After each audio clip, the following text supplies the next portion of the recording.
Hello, my friends. I'm glad you're here. Take a slow breath. Let your shoulders drop. For the next few minutes, you can simply listen. You do not need to rush. You do not need to fix anything right now. If your day has been loud, let it stay outside for a while. Now, let me ask you something simple. Have you ever wondered about coffee? Today it feels simple. Many people drink it without thinking, but long ago it was not simple at all. How did coffee become so important to people? How did it travel so far? How did it move through villages, markets, ports, and cities? And how did it change daily life, little by little?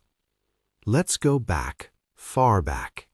Not to a classroom, not to a list of facts, just to human life, when life was close to the land. Long before tall buildings, many people lived in small groups. They moved with the seasons. They followed water and animals. They carried what they could. They worked with their hands every day. Later, more people began to stay in one place. They planted seeds. They kept animals. They built small homes. They made paths between fields and rivers. Life became more settled, but it was still hard. A day could be long. The sun could be strong. Work could feel endless. In those early communities, people paid attention to plants. Some plants helped a fever. Some fruits gave quick energy. People tried small things and watched the result. They shared what they noticed with others.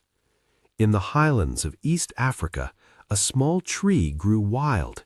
It had shiny leaves. It had red fruits. Inside the fruits were hard seeds. At first, people did not make a drink from it. Imagine a person walking on a narrow path. They are tired from work. They are tired from travel. They pick a red fruit and taste it. It is not sweet like some fruits, but it can make them feel a little more awake. We do not know the exact first day it happened, but the reason is easy to feel. In that kind of life, daylight was the main limit. When the sun went down, many tasks became harder or unsafe. So feeling a little more awake could matter. It could help someone finish work before dark. It could help someone watch animals at night. It could help someone stay alert near a small home. It could help someone walk a little farther to reach a safer place or to meet a trader on the road. After many years, people shared what they found. They carried the fruits. They dried them. They brought the seeds to other places. And slowly, coffee began to travel, not as something famous, but as something useful. As trade grew, small paths turned into busy roads. Some roads were used again and again. Dust rose under feet. Voices passed in short greetings. You could see people walking there almost every day. Some carried salt, some carried cloth, some carried simple tools. And with the goods, news traveled too. A traveler would stop in a village and tell a story from far away. On these roads, coffee began to move from one person to another, from one camp or village to the next. In the ancient world, travel was slow. A person could walk for many days. A group of travelers could cross dry land under a hard sun. Ships could move along coasts, but the sea could be rough. So travelers carried things that were small and valuable. Seeds were like that. They were light. They were easy to store, and they could be traded. Later, people learned to heat the coffee seeds. A new smell filled the air. They crushed the roasted seeds and mixed them with hot water. Now, coffee was a drink, dark, warm, easy to share. Picture the moment in a simple way. A pot over a fire, a few cups, people sitting close, the smell rising while they talk. In many places, people already gathered like this, around a fire, in a courtyard, near the edge of a market. They talked about work, they talked about family, they talked about what they had heard on the road. Coffee fit into this rhythm. It helped people stay awake. It helped a meeting last longer. As coffee traveled farther, people made it in different ways. In one place, it was thick and strong. In another place, it was lighter. In some places, people added a little spice. In some places, people drank it slowly after a meal. In other places, it became part of work, taken early in the day. Over generations, towns grew into cities, and coffee found a new home. Cities feel different from villages. In a village, you often see the same faces. Life can feel steady. But in a city, you see many strangers every day. People walk fast. People have many tasks. They go from one place to another again and again. In a city, news spreads quickly. Money passes quickly between people. And even there, people still need a small pause. Not at home, where duties wait. Not at work, where time is tight. Just a simple room where you can sit, hear low voices, and rest for a moment. So imagine a coffee house in a city. A narrow room, wooden benches, a counter with a pot, the sound of cups touching the table, low voices in the background. A worker sits down for a short rest. A merchant waits for someone to arrive. A traveler listens, trying to understand the local talk. A coffee house was not only about coffee. It was also about company. You could sit there and hear what was happening. You could meet people you did not know. In these spaces, travelers met local people. Merchants met workers. Craft workers met students. People with power sat near people with little power, not as equals, but closer than in many other places. Coffee houses became small centers of city life. People came for warmth and a place to sit. They came to hear news. They came to speak quietly with someone, or simply to listen. Coffee also changed the shape of the day. If a drink helps you stay awake, you can do more after sunset. A talk can last longer. A plan can be made at night after work. Later, coffee moved again and again. Sometimes it traveled on foot, with small groups crossing dry land. Sometimes it traveled by boat, close to the coast. In port towns, the air smelled of salt and smoke. Sailors carried sacks from ships. Merchants checked goods and argued over price. Travelers sat in the shade and listened for news. In places like this, coffee could change hands quickly. A few seeds here, a small sack there. Then it crossed the Red Sea into the Middle East. From there, it moved onward, step by step, into more towns and more cities. When people migrated, they carried habits with them. They carried tastes. They carried small comforts, a warm drink, a familiar smell, a way to begin the day. So coffee traveled not only as goods, but also as a daily habit people brought with them. As coffee spread, it became a business. And when something becomes a business, people try to control it. They want to charge money for it. They want to profit from it. They want to decide who can grow it, who can sell it, and who can drink it. This is where the story becomes harder. Coffee looks simple in a cup, but growing it takes land, water, and many hours of work. Coffee fruits must be picked. They must be opened. The seeds must be cleaned and dried. Then they must be carried to markets and ports. As more people wanted coffee, farms grew larger in many places. In some regions, powerful people took the best land. Small farmers were pushed aside. Coffee had to be cheaper, and when one group has power and another group has little choice, unfairness grows. In some places, workers were paid very little. In some places, workers were kept in debt so they could not leave. In some places, force was used. Families worked long days. Hands became rough. Bodies became tired. And still the coffee had to be picked again and again. This part is often hidden.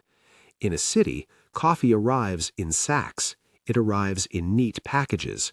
It arrives with a clean label, but the work behind it can be heavy. Even when rules changed in different places, unfairness often stayed. Some people owned land. Some people owned ships. Some people owned shops.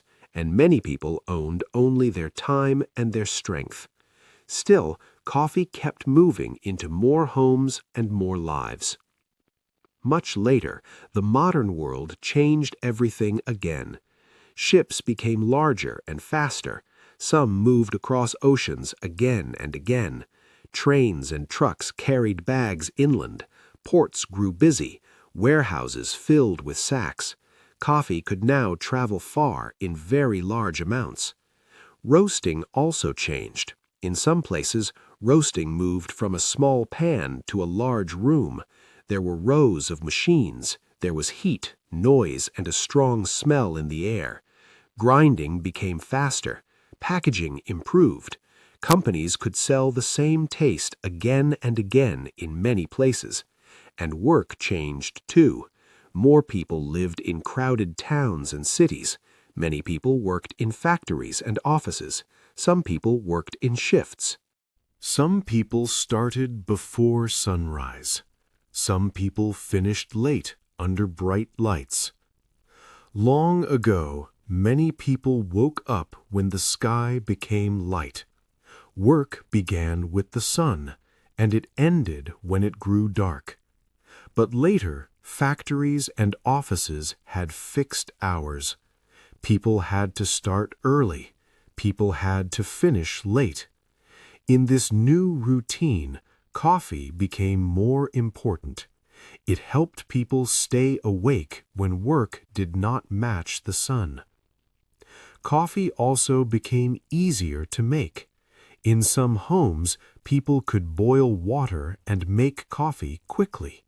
In some shops, a worker could pour a cup in seconds. In the morning rush, people lined up, then walked out with warm cups. You could see steam in cold air. You could hear quick steps on the street. No fire to build outside. No long waiting by a camp. No slow grinding by hand every morning. In the ancient world, most things took time. Bread took time. Cloth took time. Travel took time. In the modern world, many people live by faster hours. Coffee became part of that life. At the same time, cafes became important again in a new way, not only as places to hear city news like older coffee houses, but as places to read, to write, or to meet one friend.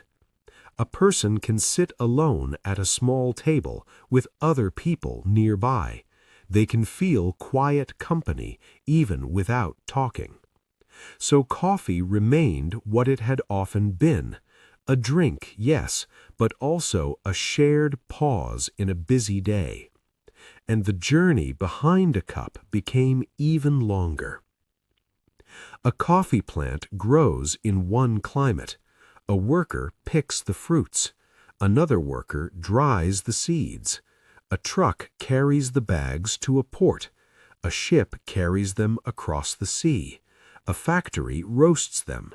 A store sells them. A person makes a cup in a kitchen or buys one on the way to work. One small cup can include many places and many hands. Today, coffee moves through many steps. A sack on a hillside. A road to a port. A ship on the sea. A roasting room in a distant city. A bag on a shelf.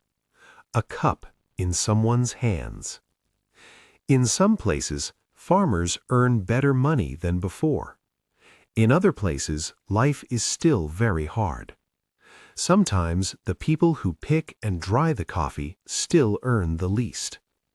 And many people who drink coffee never see the hillside farm. They never see the long road to the port.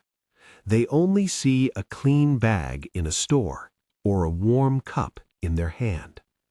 So the journey is easy to forget, but it is real. It is a story of movement, trade, power, and work. And it is also a story of meeting, because coffee has often brought people into the same space. A traveler enters a town and looks for a place to sit. A worker takes a short break and drinks something warm. A student reads in a quiet corner. Two strangers share a table when the room is full. A family ends a meal with a small cup, talking softly. These moments are not new. They remind us of older moments. They remind us of fires in early communities. They remind us of market corners in old towns. They remind us of long talks between travelers and friends. As human life changed, coffee changed with it, from hills and long paths to roads and ships, from small markets to busy cities, from slow mornings to work with fixed hours. And now coffee is still here, quiet, common, warm in the hands. So next time you hold a cup of coffee, hold it for 1 extra second. Notice the smell, notice the heat, and remember that many lives and many journeys sit behind something so small. Take your time. Listen to the quiet moment in your day. And if you drink coffee, drink it slowly. I will be here with you again for another calm story. If you enjoyed this video, give it a big thumbs up, share it with your friends, and don't forget to subscribe for more videos.